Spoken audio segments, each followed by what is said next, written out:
Right, it's 18 minutes to the top of the hour, the Richie Allen Radio Show, Europe's most listened to independent radio show, live from Salford in the great city of Manchester. Just got finished talking about the economic impact in the UK, what that's going to mean for people here in the UK, the global impact of it. Debenhams basically announcing today that 20,000 jobs are in jeopardy here. The famous department store, the motor industry, the construction business in the UK. And this is mirrored not just here, but right across the world.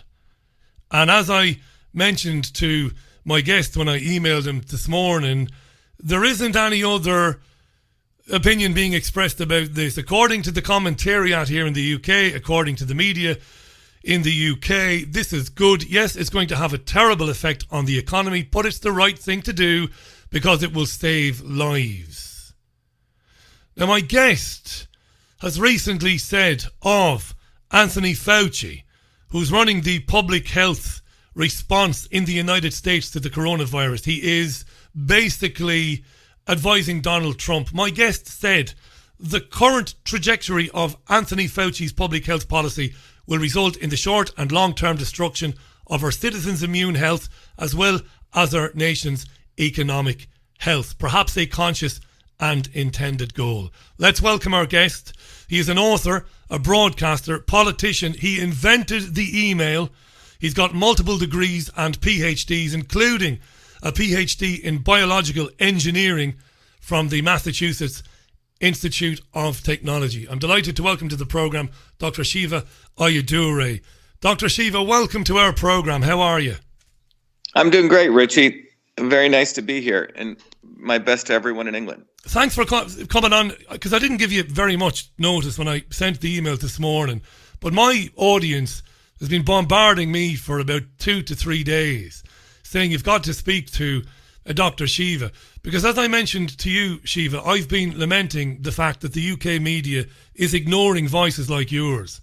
Obviously, learned men, learned women who've got the academic credentials, who see the coronavirus response differently, but they are deliberately being marginalised and hidden, almost deliberately, to prevent people from hearing their point of view. Has that been your experience in the United States? Yeah, look, if you actually look at this, it's quite, it actually makes a lot of sense. The mainstream media, if you really consider them, I'm talking about the big mainstream media, is fully in bed with big pharma, which is fully in bed with big healthcare and big medicine. And the reason I use the word big is because what's happened to the world over the last 70 years or 80 years, whatever time frame post-World War II, has been that we moved to centralized planning and centralized economies, beginning with the United Nations, et cetera, is that even within our countries, be it in England or be it in the United States, the goal was big is better, right? So we centralized science, we centralized healthcare, we centralized pretty much every function, and we took power away from people at the edges. When the truth is, when you really look at history, be it science and innovation, the greatest times when we had science and innovation were when it was done, by hobbyists, at the end points of innovation where people are doing it, finding out their own ways to do it. When we centralize science and innovation, what we've had is we've created corruption. And that corruption in science in this case is that everything is a nail and always use a hammer. And what do I mean by that? Everything is an infectious disease, right? Everything's an infectious disease.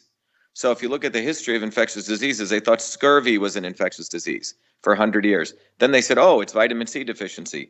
Pellagra, which was the thing where people get like eczema type stuff. Oh, yeah. That's an infectious disease. They quarantine people. Oh, it has nothing to do with that. It has to do with niacin, okay? And then we got into things like bearberry, right? Which was another thing where people would get paralysis, et cetera. That too was an infectious disease. Then people realized it was thiamine deficiency, and so on. The big pharmaceutical companies, the big media companies who basically get funded by the big pharmaceutical companies, and the big scientific establishments all work together against you and me. And that's what the opportunity for people to understand is right here and now, we're seeing the biggest fear-mongering hoax being pulled on the people of the world, for that matter. It's essentially, you have a virus, which We don't even know the numbers. Okay, the books are being cooked so much, but we do know the so-called people who are dying and being affected are 98% of them are elderly people, and they have pre-existing conditions. Diabetes, smokers. I mean, you go down the list. It's all on the web. How do you know the books are being cooked, though? We've got a problem here, you and me, because I kind of agree with you, which doesn't make for a bloody good interview, because I agree with you. But I'm going to stop you just once or twice, because there are people listening to this program and they don't agree with you, even if I do. They'll say, where's your evidence that governments are cooking the books on the numbers of fatalities? Well, I'll give you the evidence right here, okay? So if you go into your doctor's office and you have some ailment, right? You're coughing, you have a chest pain, you go in. When you go in, be it in the NHS there or in the United States system, they have to diagnose you, okay? They have codes, actual codes for your diagnosis. Well, the World Health Organization created 2 codes for COVID, okay, coronavirus. One was that you had the test, and it clearly shows you had it, right? The actual definitive test. The second was something very nebulous. Well, it sort of looks like COVID. Well, we don't know, it's just like very nebulous. They created 2 codes. You see what I'm saying? They didn't create one code. The second code was to give massive amounts of flexibility. So if you go to a place like Italy, a lot of people are being put under code 2, okay? And in fact, in a place like Italy, nearly 40% of the people are over 65. A guy would walk in with chest pains. Oh, he's got COVID, okay?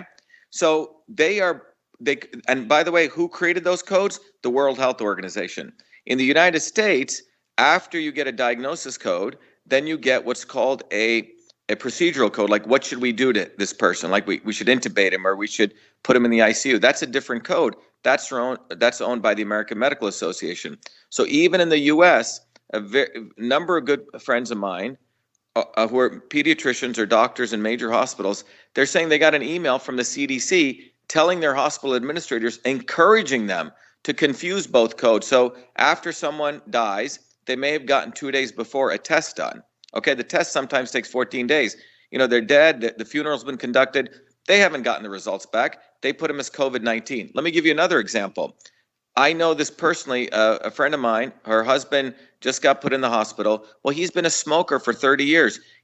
Anytime he gets pneumonia, he's already been gone to the hospital many times last flu season. Well, he had COVID. He's in the hospital. They intubate him. Look, if something unfortunate happens and he dies, what are they going to say the reason was? COVID, right? Yeah. They're never going to talk about the fact he was a smoker for 30 years. We saw that recently here. Sorry to interrupt you. We saw that recently here with a very famous comedian called Eddie Large. Eddie died, Scottish comedian, very famous in the 80s. He had very serious health problems, Shiva, really bad ones, and heart failure, everything. He was in hospital with heart failure, multiple heart attacks, and God love him, he passed away. And Sky News and the BBC reported him as having died of coronavirus. Exactly. You see? Yeah, the whole thing is one of the biggest scams being run. I'm not saying there isn't a virus or not. I'm not saying people should not wash their hands. But what I am saying is that 56 million, I think 62 million people in the United States, nearly 17% of the U.S. population got the flu. 66,000 people died, okay? Yeah. 640,000 people get heart disease every year. 440,000 people in the United States die of medical errors. I don't see them calling a shutdown. Those are serious public health issues. So instead, we have decided to make this the public health issue of our time. And I'm telling you, this has occurred before in history. The medical scientific establishment, particularly Big Pharma, is losing money. They're burning and crashing because pharmaceutical drugs are not making them money anymore. So their only option is to scare the bejesus out of all of us and to say vaccines are the only way.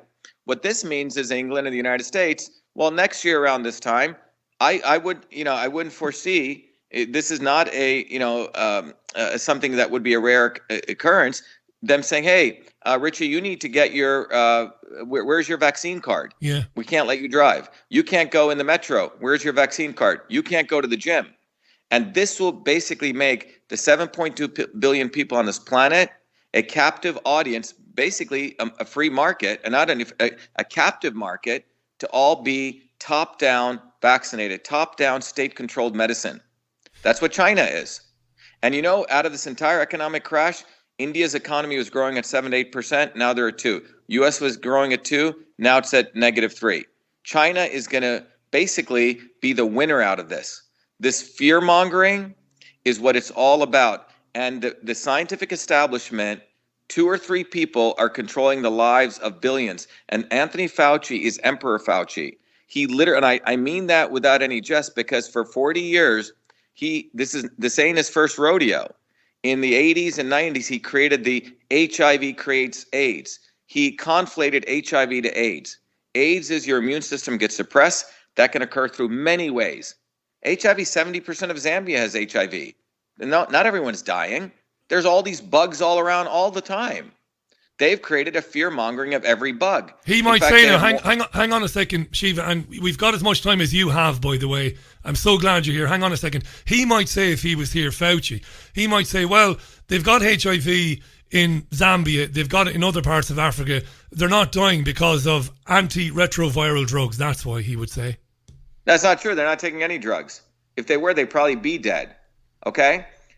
So the point is, people need to wake up. You're talking about an individual who has spent his entire life in that centralized establishment. If you look at the history of the National Institute of Health, they went from 100 million in funding all the way up to 12 billion. 50% of all the universities in the United States in the biological sciences, which is all, by the way, any university which gets funding for biological sciences, or if you're a professor, must bow down to Fauci, must bow down to the NIH.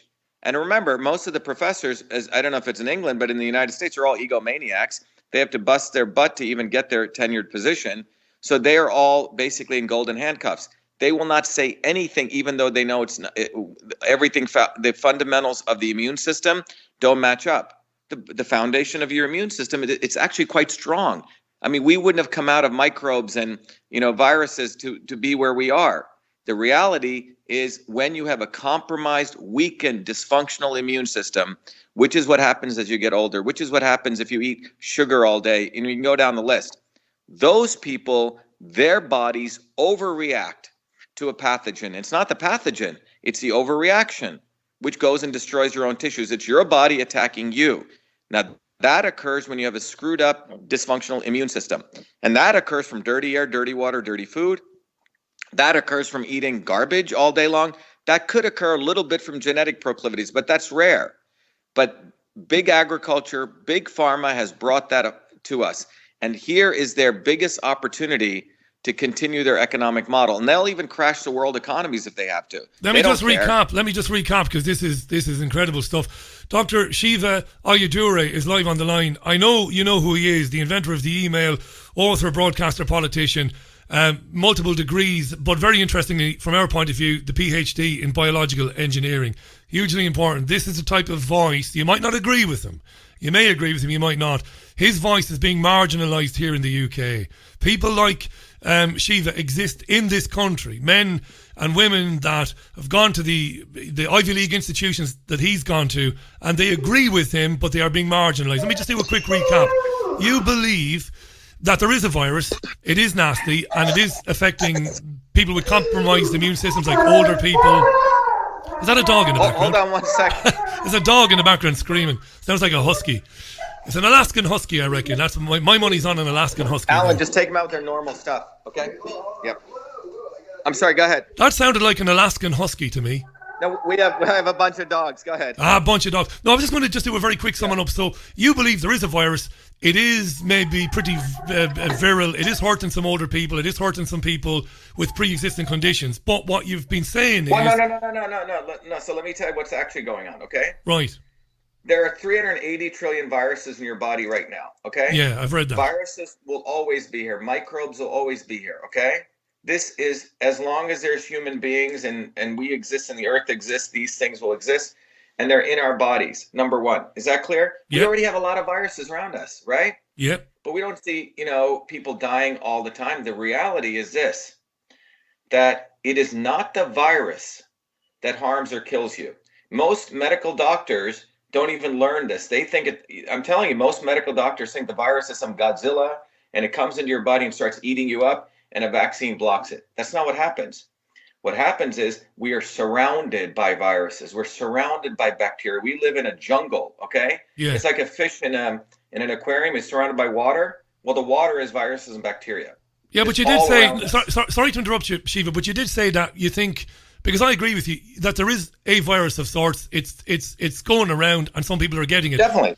No doubt. Definitely. But you said, which is really important, that the response to it has been beyond disproportionate because it's exaggerated. You explained why you believe they're cooking the books, and you believe they're doing this ultimately because they want to present a vaccine for it. They want everyone to take it. But I also want to touch on. Yeah. It's part of this. It's part of the.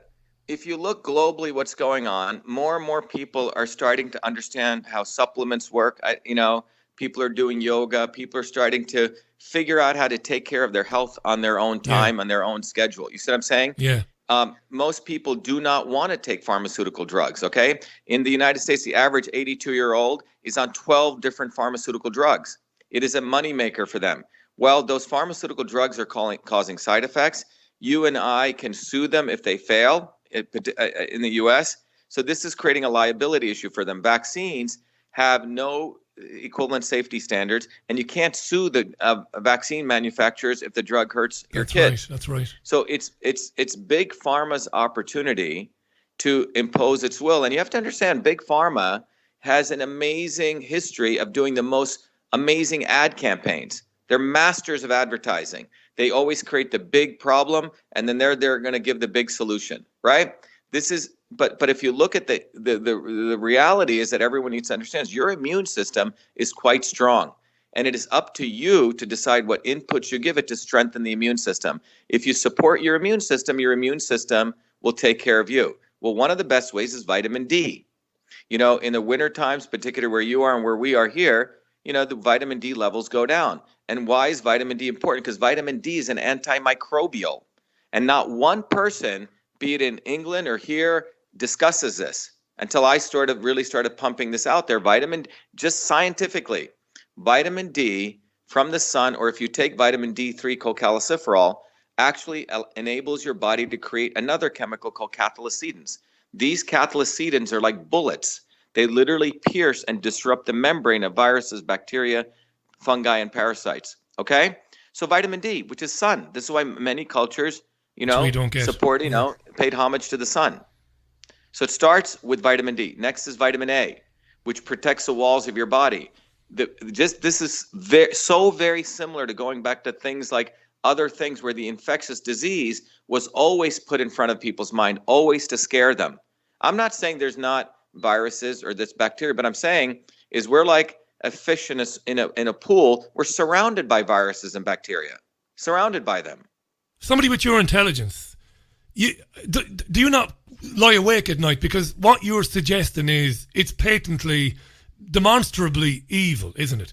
This is evil. You're talking about it is evil. Yeah, it a gang. It's a cartel. You're saying it's a cartel that wants that knows. It's well aware that what it does makes us sick and keeps us sick. They want to crash the economy. They're prepared to do that. You reckon? Exaggerate a virus, turn people's lives upside down, put billions of people out of work, and they're doing that for their own end, to make money, to save their own business. I mean, a guy of your intelligence, and I'm not saying that to butter you up, but you must say to yourself, is this really happening? Because to a lot of people, because you must get this, Shiva, you must get this. A lot of people will say, come on, man. That's... Well, it's actually, if you see the videos that I'm doing, I'm coming at it from a pure science side, and you look at the response, that's not what's happening. If I were, and I know there's a lot of, if I were just some yoga guy, and by the way, I like yoga, if I were just some guy who just did acupuncture, right, with needles, which, by the way, I support acupuncture. There's some value. Or if I were just a masseuse, or if I just wore my little turban, right, and I was talking to these people who try to dismiss me, right? The problem here is that I have 4 degrees from MIT. I'm a Fulbright scholar. I study this. I'm considered one of the experts on the immune system. You are. And this is a problem. And people in their own instinct, particularly working people who work with our hands, or plumbers, electricians, housewives, we already know this intuitively. Something doesn't make sense, okay? Because people who actually do work for a living, not the lawyers and the lobbyists, and people who study weird topics that have nothing to do with reality, they always live in la la land. But people who work, in day to day and actually have to serve a customer, right? We know reality, and the reality is that just like the immune system overreacts and hurts itself, when politicians or policymakers overreact, they're going to hurt the economy. The economic health is as important as the immune health, and the response has to match the enemy, right? Here, what's going on is that you have a virus, and this virus isn't anywhere near H1N1 was, anywhere. Okay, we didn't shut down everything. We didn't collapse the entire world economy. Why are we doing that here? What is the motivation? It doesn't add up, and what we're taught to believe is believe Fauci. You see, when things become so fear-mongered, people sort of let go of their own common sense. And what I'm trying to do is just to be a mere catalyst and say, let's go back to basic principles. Your immune system is the operating system of you. It was designed to protect you over billions of years if you believe in evolution, or even natural design if you believe in God, okay? It was designed to protect you. Now the question is, how do you support your immune system? That's the question here. So if you're a sailor and you go back and forth on a ship like in the 1700s, you don't eat vitamin C, what happens? Your teeth will fall out, right? So they used to say that was an infection. They looked for 100 years. Oh my God, there must be an infection. Where's the microbe? It's the soldiers hanging out too close together. No, it was because they didn't have vitamin C. So they gave them limes. That's why sailors are called limeys, okay? So the issue has always been the pharmaceutical industry, the medical establishment, or is always trained to look for bugs, viruses. You know why? Because that generates that's their scientific business model. It's not trained to find, vitamin D. You know what? That's only pennies. Simple solutions are not allowed. It has to be some ridiculous solution that can only come from them. Yeah, back in the day, general practitioners, when I say back in the day, I'm 45 now. When I was much younger, they would talk about you getting fresh air, getting more sun, getting some natural light, even if it isn't sunlight. And they would often talk about vitamins. My family doctor would talk about vitamins and say, look, you need to drink orange juice, Richie. You need to get vitamin D. They used to do that. They certainly do not anymore. I'll give you that. Let me ask you this, because I know our time is limited. Yeah, because what's happened is the medical establishment has become more and more centralized. You see, if you really look at what's going on, Richie, it's all about centralization of power. Remove at all levels, like I started this conversation with, at the healthcare level, you can't have an individual relationship with your GP or your holistic practitioner. Both of you will figure out what's right for you. No, it's got to be top down. That's what we're talking about, assuming we're all little robots, and we will take orders top down. So what we're standing before us is really the issue of freedom at a very fundamental level. Will the state even control what goes into your body? Will the state control your bloodstream? This is the ultimate of the issue of freedom. And by the way, this issue has always gone on throughout history. It just comes in various forms. Are we going to be free people, or are we going to be slaves? That's what this is about. This is not about a virus. Can I ask you about the economic shock, and then can I go back to the mandated vaccines? There is. I know. I am being told that there is an enormous reaction to this on Twitter. Like you, maybe not as many as you, but I've got tens of thousands of Twitter followers for the show. But I've been temporarily suspended from Twitter because I foolishly recommended to people that they go out and enjoy the sunshine and spend some time with their friends. So my Twitter account was suspended for something as innocuous as that. But that's not important. Before we come back to mandated vaccines, let me just remind our listeners who we've got on the line. You are, of course, with the Richie Allen Radio Show, live on Fab Radio International here in the great city of Manchester. The TuneIn radio app as well. We're on Trigger Warning. Syndicated, it is Europe's most listened to independent radio show. That's the truth. And we have the preeminent, terrific to have him on the programme, Dr. Shiva Ayyadurai. He's an author, broadcaster, politician, inventor of the email, multiple degrees. By the way, there isn't a trace of arrogance about you. I've been watching your videos. I think you're a gentleman, and you should talk up those PhDs and degrees. People should know, because they're getting it only one way on their media. They're being told, this expert, that expert. You're an expert, and you should be heard as well. He's on the programme today. I'll put on Facebook links to his website, Dr. Shiva Ayyadurai. Before we come back to mandated vaccines, how devastating do you think, and I know you don't do fear-mongering, I don't, how devastating will the economic shock be? Well, it all depends on, look, the wealthy, the super wealthy, the 0.1%, in the United States, they're printing money with the Federal Reserve. That money will go to the big banks, and the big banks will make sure their people are protected, okay? Because they'll put it into the stock market, and a significant amount of that will go back to China, and China will build its dollar reserves. The real issue is what it does to working people, okay? So we need to understand some people will do well, or the very, very small, because they always manage to figure out, but it's about what it'll do to working people.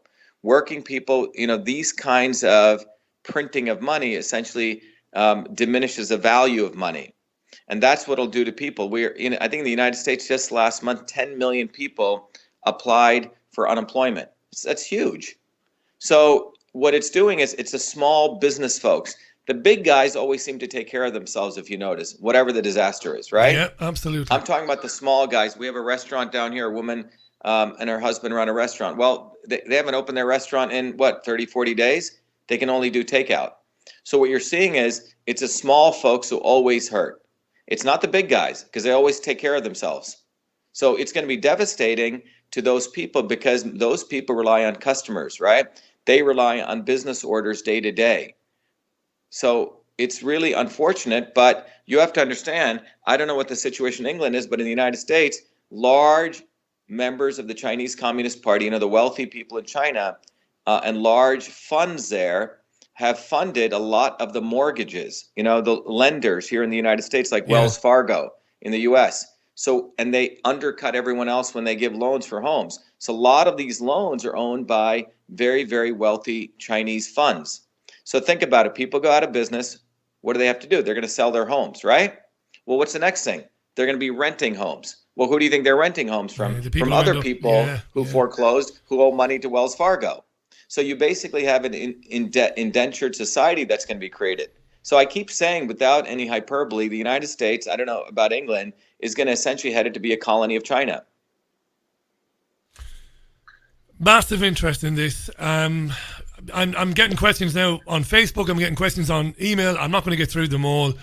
I know you're not anti-vax. I know you're not. I'm not. No. My position is this. Yeah. I'm a scientist, so look, I'm not pro or anti-vax. The issue is it's about your immune system, okay? Let's always go back to fundamental principles. It's like, what is the goal here? I want immune health, right? It's not about taking drugs or not. It's like, what do you need to do to support your immune system? So if you were brought up in a bubble, your parents never let you outside, you were brought up in a completely sterilized home where everything was so clean that you never saw any bugs, you never saw dirt, right? That's one extreme. Now let's take the other guy who grows up in slums of Bombay, India, right?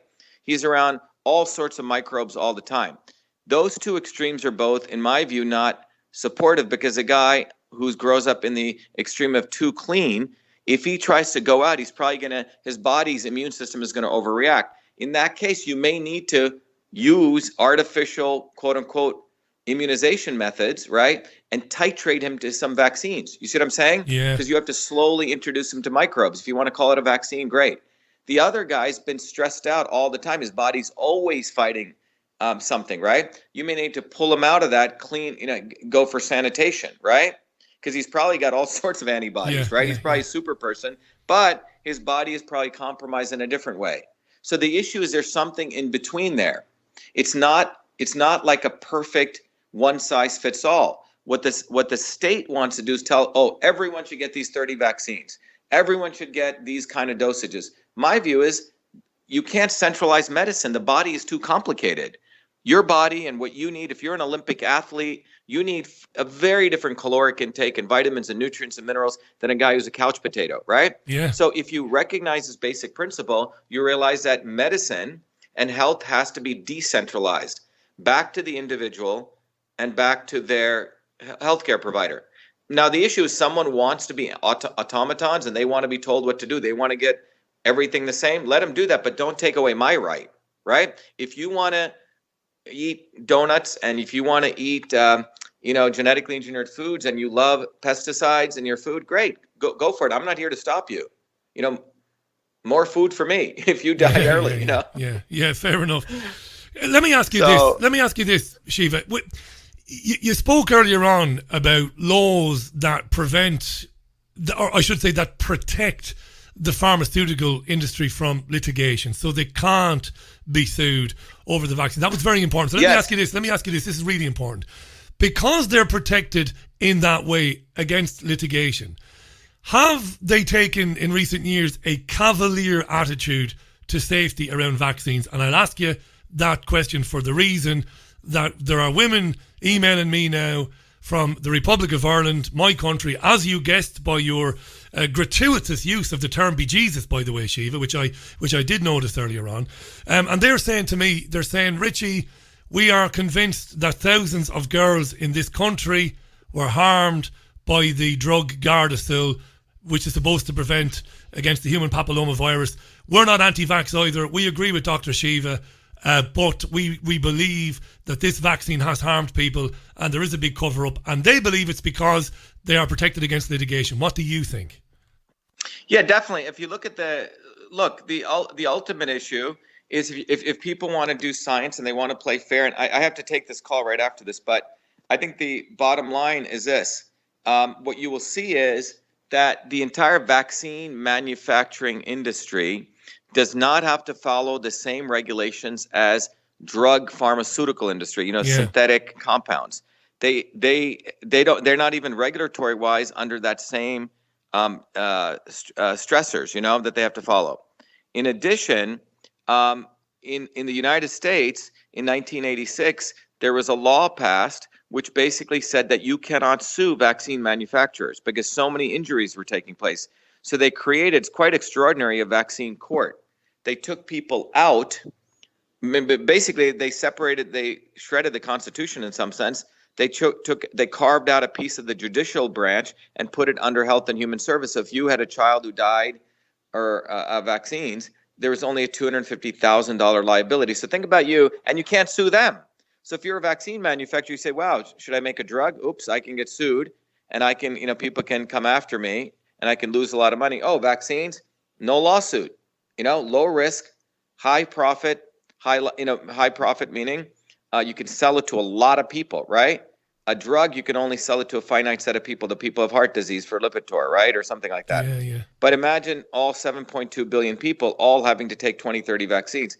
That's $1,000 per person, let's say. That's about $7 trillion a year. So you're looking at, it's a business that's being executed. And the Gates Foundation, the Clinton Global Initiative, and the Chan Zuckerberg Foundation, they're all they're the ones who are pro-vaxxers, and everything is an infectious disease. Final question before you take your call, by the way, because I know you've got another call, and thanks for your time today. I really appreciate it with short notice. So, final question. You believe they will attempt to mandate this, not only that, but in the future, their goal is to make vaccines mandatory for everybody. You believe that? Well, what do you think? Take this condition. Look at what the setup has been, right? If you consider this, to next year, around September, October, November, they say, oh my God, this other flu is coming. Yeah. What will people do? They're going to say, oh my God, I don't want to be stuck at home. I don't want the economy. Give me whatever vaccine you got. I'll just take it.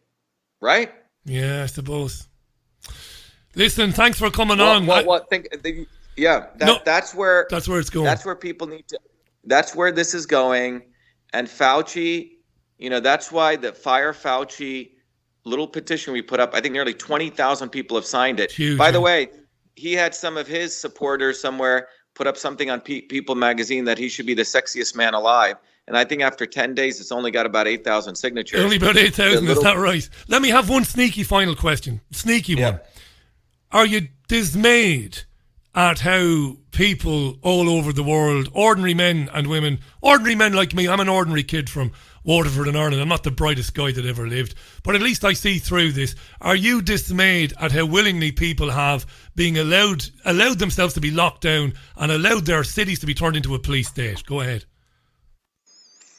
Well, look, what's happened over the last 20, 30 years is that those in power have actively told people, and what I call the not so obvious establishment, told people to give all their power away to legislators, right? Yeah. And lawyers and lobbyists, that they will fight for them, not that we build bottoms-up ground movements. You see? Yeah. This has been actively done, and people have thought, you know, you have the Labour Party and you have the whatever your other party there is in The London. Conservative Party, the Liberal Conservative, Democrats, right? yeah, that's so you right. always have two parties who always play people off. They always work for the establishment. In the United States, you have the Democrats and the Republicans. So change is always supposed to come from within the legislature. But the reality is change has always come from people's movements, bottoms up, if you look at the history of movements. So they have actively dissuaded people from building their own movements. And, you know, we can have another discussion. We can talk about what effect drugs have had on this, you know? Drugs have, you know, particularly, I'm into decriminalizing this thing called cannabis, but the cannabis of today is 25 times stronger than the cannabis of 40 years ago. And inarguably, it is a medicine, and you can go report after report after report that for young people, it is not all positive, okay? So we've created an environment where we've lulled people away from actually standing up, from actually understanding what this means to their lives. And so that's why I think this year, the next few months are going to be critical to the trajectory of what occurs over the next 80 years of how people, what kind of society we create. Are we going to be a society like China with 200 million cameras, one camera for every 4 people? What are we going to be? Automatons, or are we going to be free human beings? London That's what is this there. is about. London is there already. Do me a favour, you don't have to, of course, but in the near future, when you have a bit more time, if you had 45 minutes to an hour, we'd love to have you back, because it's been terrific having you on. And as somebody who's worked in media for years, I know how busy you are today of all days, so it's very kind of you to take this interview at very short notice. I don't often say that to people, but I really mean that, Shiva. It was great having you on today. And Great, thank you. Be well. Yeah, and you too, sir. Thanks very much. That was Dr. Shiva Ayyadurai. He was live on the line. A man, as I said, multiple degrees and PhDs from Massachusetts Institute of Technology. He's an author, he's a broadcaster, a researcher extraordinaire. Huge following. His videos are being watched by hundreds of thousands of people on YouTube all the time. And he's a dissenting voice, so he is. He's a dissenting voice. He's challenging the lockdown narrative, and he's asking questions about why it's really happening. What time do we have now, eh?